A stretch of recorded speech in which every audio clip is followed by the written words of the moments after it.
নমস্কার। আজকে দুপুরে থালিটি সাজানোর আগে কিছু জিনিস দেখিয়ে নিচ্ছি, মানে একটা রান্না দেখিয়ে নিচ্ছি।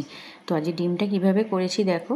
গোটা ডিমগুলোকে ওইভাবে দিয়ে দিলাম, বাটির মধ্যে একটু নুন দিয়ে দিলাম, দিয়ে এবার একটু কড়াতে জল বসিয়েছি, গরম জল, একটা স্ট্যান্ডের ওপর একটা থালা রেখে এবার বাটিতে রেখে ওগুলোকে একটু ঢাকা দিয়ে ভাপতে দেবো।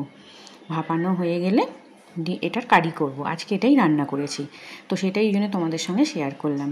তো পেঁয়াজ, আদা, রসুন, টমেটো, কিছু গুঁড়ো মশলা, ধনে গুঁড়ো, জিরে গুঁড়ো, লঙ্কা গুঁড়ো দিয়ে এটা করে নিলাম। দেখো এই হচ্ছে রেসিপি। তো চলো মূল পর্বে চলে আসি।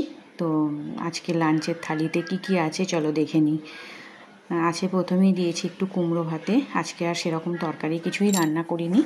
দিয়েছি একটু কুমড়ো ভাতে আর একটু আলু চোখা করেছি, পেঁয়াজ, কাঁচা লঙ্কা, শুকনো লঙ্কাটা আমরা একটু কমই খাই তাই কাঁচা লঙ্কা দিয়ে, পেঁয়াজ দিয়ে, নুন দিয়ে আলু চোখাটা করেছি। আর একটু গোল গোল করে কাটা শসা আর একটা লেবু দিয়ে দিলাম। আজকেও ভাতটা এইমাত্রই করেছি, একদম গরম গরম ভাত।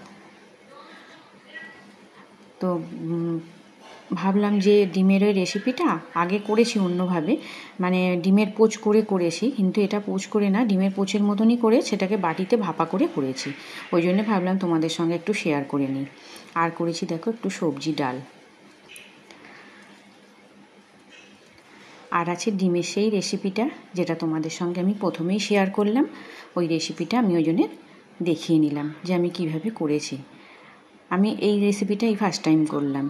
ডিমের পোচ করে আমি এরকম কারি করেছি, কিন্তু এটা আবার করিনি।